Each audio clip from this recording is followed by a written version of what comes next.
Well, good morning, everyone. Rob Bonta, California Attorney General. Thank you for being here. Thanks for joining us. My apologies for the delayed start here. I do want to say it always makes me happy, and I'm always grateful for the opportunity to be here with our Secretary of State, Dr. Shirley Weber, who I had a chance to serve in the California State Legislature with for 8.5 years.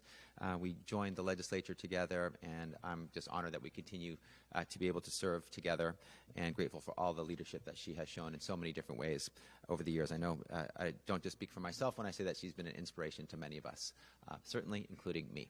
So grateful to be here with you, Dr. Weber.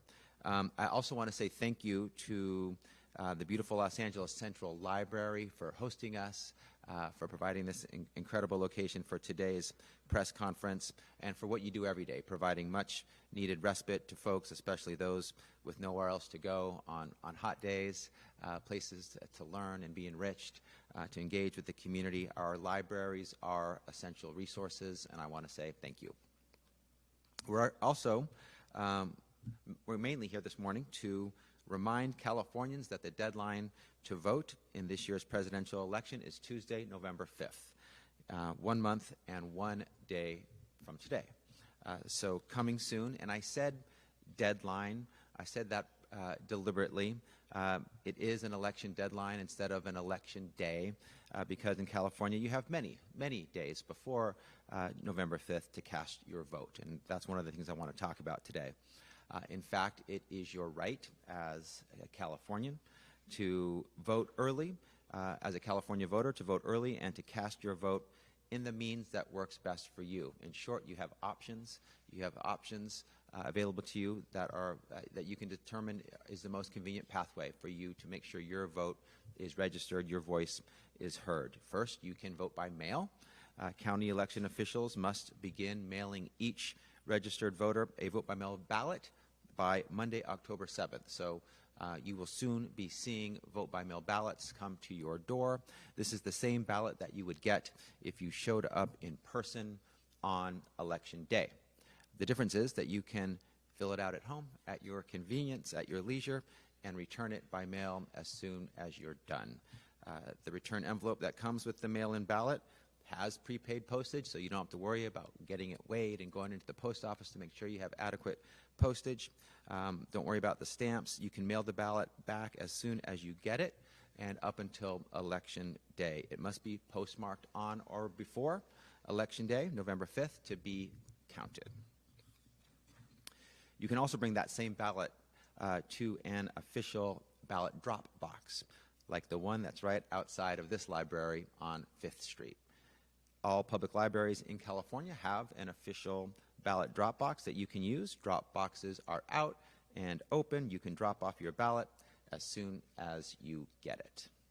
If you'd rather vote in person, you can do that, and you can do that early if you wish. Vote centers in 29 counties will open for early in-person voting starting on October 26th. You can also bring in your mail-in ballot to those vote centers to drop off in person.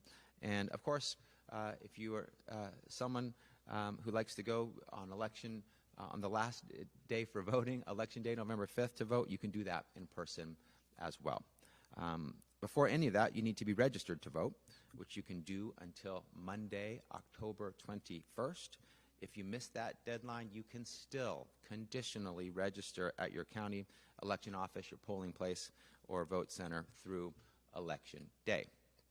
Bottom line, you've got more days and more ways to vote in this election, so take advantage of the way that suits you and the way you best like to operate, what's most convenient to you. You have more ways to skip the lines. You have more ways to avoid traffic and last-minute snafus. You have more ways to get voting checked off your to-do list. And we urge you to take advantage of your options. The way to best do that is to first be aware of what they are, the menu of options available to you, and know that all these options are secure and your vote will be counted. The right to freely cast your vote and have your vote counted is the very foundation of democracy, a fundamental right from which all other rights flow. It's a right that defines our state and our nation, a right that is protected in California by robust, uniform statewide voting laws that protect the integrity and the security of our elections. Laws that ensure California elections are free and fair, honest and accessible, and secure. As Attorney General, it's my responsibility to enforce California's election laws, and it's a responsibility I take very seriously. Many of our election laws are established in the Voter Bill of Rights, which I know the Secretary will get into in a moment. And today my office is putting out a few alerts I wanted to turn your attention to that expand on some of our crucial voting rights and election protections. The first is a guide to the rights of voters with disabilities, which covers state and federal protections, including the right to an accessible polling place and the ability to vote privately and independently in person, just like other voters. So take a look at that notice, that alert. And the second is a bulletin for law enforcement on how to protect California voters from election interference and voter intimidation and deception. We're highlighting potential acts that violate the law so that law enforcement can be sensitive to them, on the lookout for them to make sure we're protecting our voter integrity here in California. For example, it's a felony to coerce or intimidate a person to vote, not to vote, or to vote a certain way. It's also illegal to fraudulently advise someone that they are not eligible or registered to vote when, in fact, they are. In our ever-digital world, more and more voters go online to find news and information about elections and candidates. And while the benefits of the Internet, including social media, are enormous, it's also become a breeding ground, a place for misinformation, deep fakes, and straight-up lies. So we need to be wary and cautious. That became all too evident in 2020 when we saw a dramatic uptick in the amount of false and misleading claims about where, when, and how to vote, such as inaccurate and illegal claims that voters need to provide an ID when they arrive to vote. Let's be clear, you do not need to show an ID to vote in California.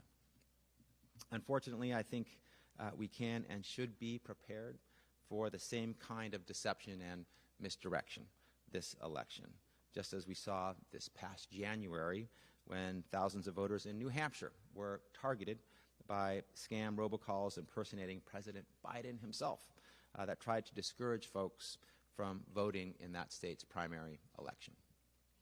Today, DOJ is putting out an alert to remind voters and bad actors alike that it's a crime to intentionally mislead voters about their eligibility to vote or about where and when to vote.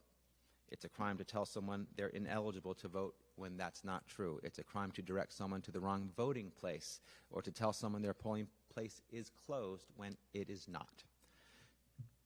So as I close here, let me just say this. Your vote is your voice. It is a fundamental component and bedrock of our democracy. It's the most fundamental way to actively participate in our shared democracy, to advocate for your community, to create the society you want to live in, to help write the next chapter in where we go from here.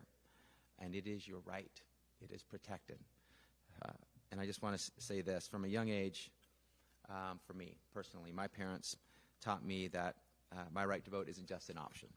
It's an obligation for all citizens of this great country, that you vote in every election. You vote on everything on the ballot, top to bottom, from the time you're eligible for the rest of your life, period, full stop.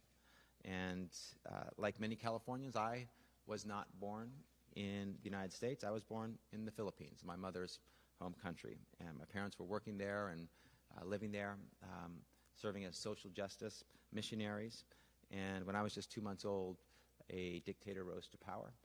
Martial law was around the corner, and my parents asked themselves if they could raise me there and guarantee that I had democracy and freedom, civil rights, and the rule of law, and their answer, unfortunately, was no. So we moved here, specifically here to LA. We lived in Echo Park. That was my first stop here in the United States. And part of my parents' ongoing mission was to protect our fundamental rights, our human rights, our civil rights, including the right to vote. And I'll never forget the day my mom became a citizen so that she could cast her own ballot, so that she could vote, so she had a voice and an ability to participate in our democracy, to advocate for herself, for our family, for her community, for her neighbors and the people that she loved, for her fellow Californians and Americans. And that reinforced a lifelong appreciation I've always had for that right to vote. It is sacred and must be protected. And as the Attorney General for the state of California, and I know the Secretary of State feels the same way, we're doing everything in our power to protect your fundamental and sacred right to vote. So we will continue to defend our fundamental rights. We will help ensure that you are able to exercise your vote freely, securely, without intimidation, without obstacles, without deception or coercion. And we will always defend your right to make your voice heard.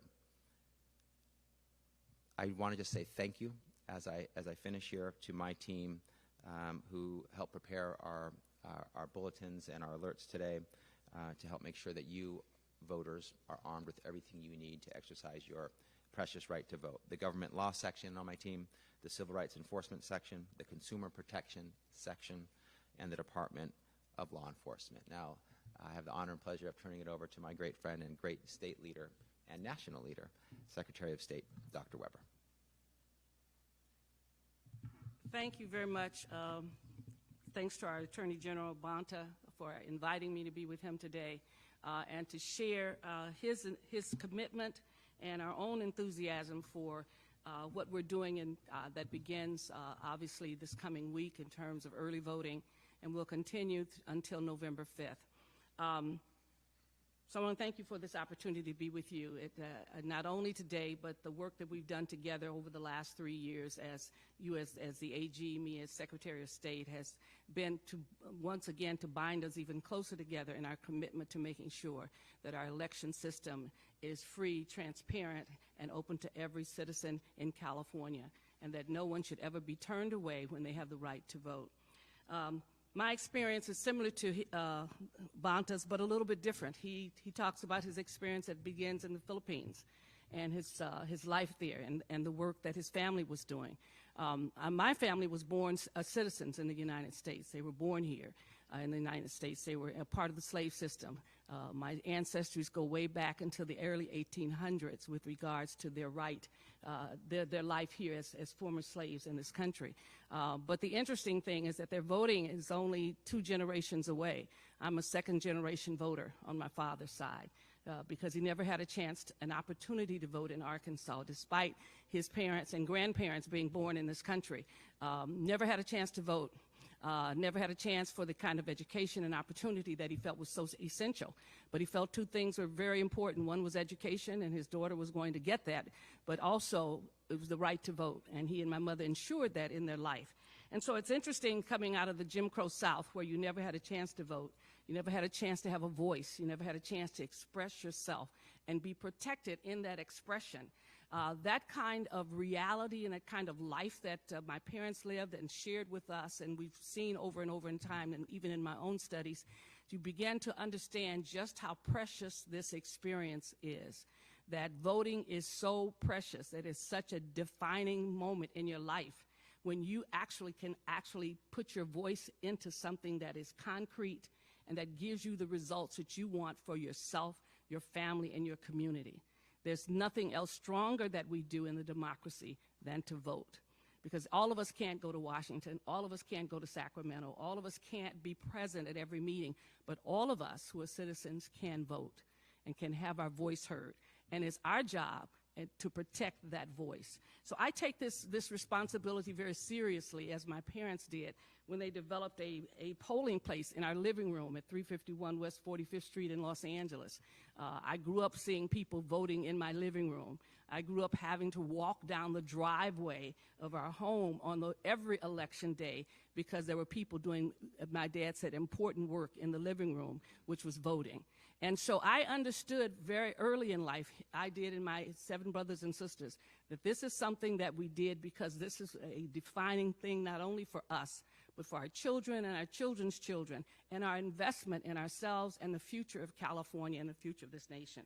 So when we start talking about voting, it becomes extremely important to all of us who understand the history of voting and who understand what a democracy operates and how it operates, that we do everything we can to protect it and to make sure it's safe and secure. When we fail to do that, we begin to unravel the democracy that we have come to love. We began to basically change the society and the nature of the relationships of individuals because we have failed to ensure the most fundamental issue, which is the right to vote. So I'm here to basically say once again, we are here because we believe in this process. This process is fundamental. It's fundamental in my life, and it's fundamental in the job that I do for all Californians and people across the nation. So as a result, we have a system here in California. We think that is fairly successful and has been the right to vote, but also the vote by ballot, by mail. It has become a very successful system. I can remember when there was no way this side of heaven or hell you could have talked my parents, the people who lived in my neighborhood, to actually vote by mail. I even tried it once and years ago, and they were like, no, because their experience with dealing with giving other people their ballot was not a positive one. But it's interesting now that those same people, over 80% of all Californians, vote by mail. It's interesting to see that now we have begun to trust the system, that the system has basically secured itself to provide the transparency that's so essential that people need to be able to be comfortable enough to vote by mail, as well as to continue to vote in other ways, that they can either go in person, they can mail it in, they can put it in a drop box, or they can actually vote the day of the election. So we want everyone to understand that we have given them more ways and more days in which they can vote, and that voting is their power. The right to vote is for every registered individual in California is so fundamental. If you're a registered voter, even if your name is not on the list, when you go there, you can still vote because we have provisional voting so that some could say, well, what if there's an error? Don't go away. Continue to basically file for a provisional ballot and to still vote because we will verify that maybe there was an error, but don't go away and say they took away my right to vote. We're going to ensure that everyone who is registered to vote has a right to vote and still should do that. The right to vote is still in with all the polls, even with all the polls that are there. Make sure you take advantage of those, but do it other ways as well. You can cast secret ballots without anyone knowing what you voted. If someone tells you they have to know what you did, no, they don't. Voting is a secret matter between the person and their right to vote. And so you do not have to share your thoughts. You don't have to share your rights with anyone else. If you make an error on your ballot, we will give you another one. We will cancel out the old one and give you another one. So don't think it's a one and done experience that, oh my God, I made an error, I cannot vote. You can still vote. We want to make sure that your right is always protected in the most reasonable way that's possible. And so as a result, we want to make sure that you can do that. You can choose to do that. If you keep, you don't have to share your casting of your ballot with anyone unless you choose to. You can have other folks help you with your ballot if you choose to, those that you choose other than your employer or your union member. Those are prevented from doing so. But you can have relatives and friends help you understand your ballot if you're having language issues or just don't understand all the things that are there. We have produced a wonderful voter information guide. If you haven't looked at it and haven't seen it, you really should. It has tremendous information in it, and everyone who's taken the time to really begin to look at it understand that it's easier to understand the propositions. The way it's worded is much easier than it's been in the past, and it really is user-friendly. So don't hesitate to use all these resources that we have put out there for you, as well as to use our internet. Our website has tremendous amount of information, answers a lot of questions, and so sometimes you're sitting there wondering, should you call, should you ask questions? You are free to use our voter information guide to do that, as well as to go on our website. We have a number of things that are extremely important. Your voter's rights is important. You have the right to vote. If you're a registered voter, it is your right, so don't have someone say that you lost it, that you didn't get it. If you're a registered voter, like I said, even if your name is not on the list where you went, you still have a right to vote to cast a provisional ballot. If you have the right to still stand in line at a polling place if you choose to, and if you're in that line, when the polls close, you still have a right to vote. You will still get your chance to vote. As I said, you can cast a secret ballot. You don't have to tell anyone. Some people think they have to, and you really don't. You don't have to tell them what party you're in. You don't have to tell anyone what you're doing. And as I said, if you mess up your ballot and get another one, you will get a new ballot. We want to make sure that those of you who understand that the ballots are going out, they all have to begin going out by this coming Monday, the 7th. There will be some that have already gone out to various places because they are large. We have 22.3 million ballots to mail out this year. That's a lot of things to put in the post office at one time. So they will be mailed in various batches as they go out. But you should be getting your ballot, and all ballots should be mailed by the 7th of this, which is this coming Monday. You will have, as soon as that the polls are opening, and you will have an opportunity to take your ballot to the ballot box. We are preparing, as I've gone down around to registrar voters' offices this past week. They're prepared, even the smallest ones up in the mountains that we visited, have prepared their space for people to come in to vote early if they choose to, as well as to vote in person. So we are excited about this. We're encouraging people to vote early if they choose to, but to make sure that your material gets in by the day of the election. And if it is postmarked by the day of the election, your ballot will be counted. We open up the opportunity for folks to observe what is going on so people can actually come and see the process of us opening ballots and basically verifying signatures. So there's a transparency there for those who want to see what do we do, what is the process. And many of our registrar voter offices have paths that people can walk through and actually observe through glass the activities that are occurring.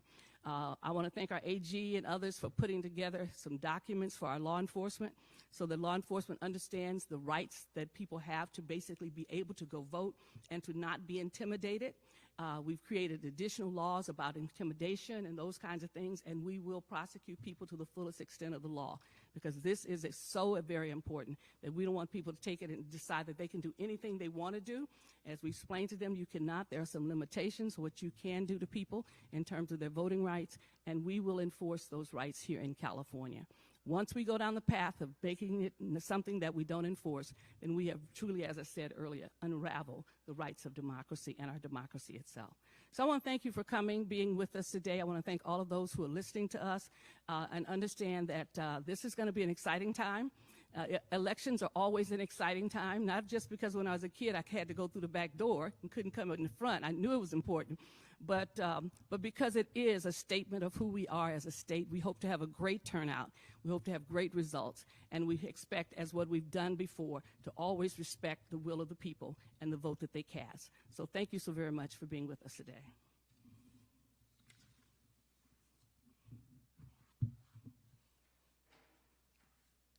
Thank you.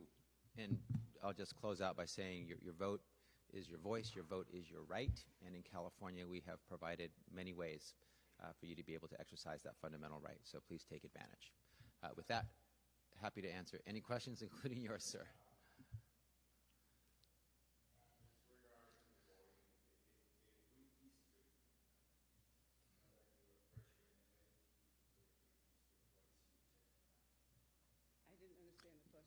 I think the question is around redistricting in the city of LA. So for my part, we are publicly involved in an investigation that is known. And besides that, because it's an investigation and because we have legal requirements with respect to confidentiality that have very significant consequences if we violate them, we cannot share anything further at this time. Although when there comes a time to share more, we certainly will, and we look forward to that time, but that time is not now. And the redistricting is always important. That's why it happens every 10 years because populations shift and change. And we want to make sure that every district is adequately represented in a variety of ways so that that's why we redistrict and don't just keep the same districts over and over every 10 years. I'm not sure because I don't know what the outcome will be in the redistricting. It always affects voting because it determines who's going to live in that community and who's going to have their point of view actually heard. So, but as pointed out by our AG, they're in the process of examining and investigating it. But as a concept, redistricting is always important every 10 years to make sure that the districts actually represent the people who live there. Any other questions? Hi.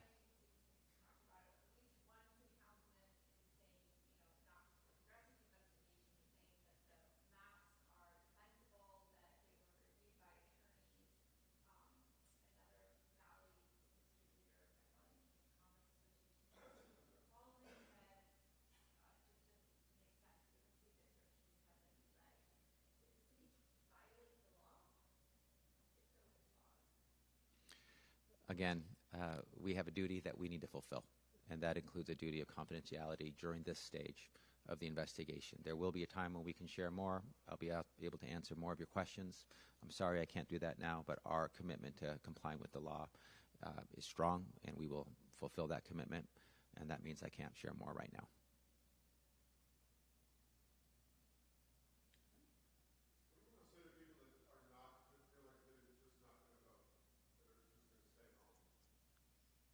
You know, I often talk to young people about this whole concept that I'm not going to vote, or those who don't want to vote. And they think that when they don't vote, that somehow or another their vote just goes into a no man's land. It's just kind of floating out there with nothing. I try to explain to them, and I explain to adults as well, that when you choose not to vote, you really have voted. And what you have done is taken your vote and given it to someone else, because you have empowered someone else with greater influence over your life. And an example I always say to them is that if the voting poll was only 10 people and everybody had a right to vote, then you'd have 10% of the power. When you decide that you're not going to vote, you then have taken, the power hasn't left. What has happened is that those 9 people have all the power, and so therefore now their power increases to 11%. And it may be easier to get to a majority as you continue to dwindle away at the right to at your vote. So when you don't do your vote, you actually have cast your vote, and I always tell young people, you've given it to someone else, and maybe somebody who doesn't even like you. So it's not just something that's lost. It is something that influences your life and could be a negative influence, because you now have given your influence to someone else. And so I tell everybody, use your power. And when I tell young people that, they understand it quite well. They say, oh, wow, I didn't think about that. I just thought I didn't vote. Oh, well, whatever. But when you don't vote, somebody else votes for you. I'll add a couple quick things. I would say this. The enemy to democracy is not a particular person or a particular party. The enemy is apathy. When people do not engage, do not activate, do not exercise their fundamental right to vote, that's when democracies suffer. So voting is fundamental. And I would ask people who are considering not to vote, do you care about clean air? Do you care about clean water?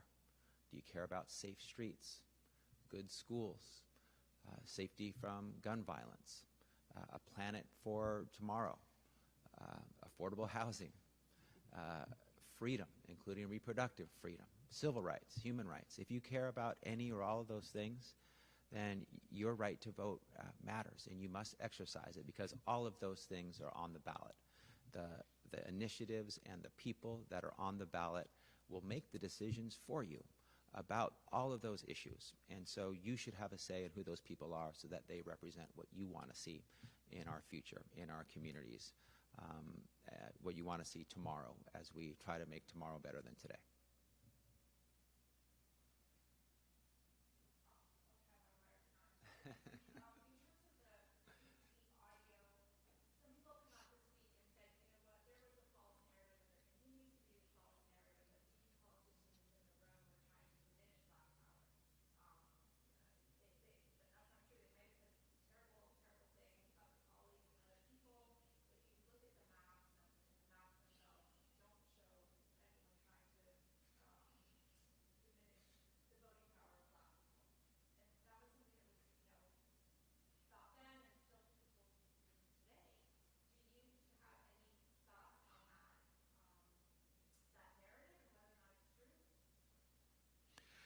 Unfortunately, at this time, I can't comment further. I will say that we're in the process of an investigation that we are committed to making sure is fair, thorough, comprehensive, compliant with the law, compliant with the facts, and those are our North Stars, and we're going to follow them until completion, and when there's a time to announce more, we'll announce more. You know, the history of redistricting in the South, and this is not necessarily applicable here, was for that purpose. You know, when people did all kinds of redistricting in weird ways in gerrymandering, was really trying to take away people's power. That may not necessarily be here, and that may be why sometimes people say that, because of their history of dealing with the issues in the South in terms of redistricting and gerrymandering and all those things, and creating weird districts, which was not necessarily done here.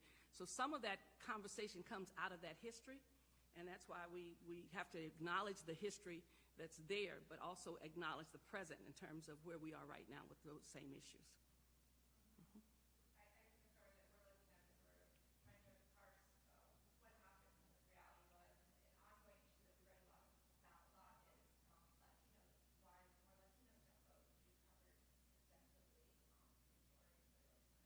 Right.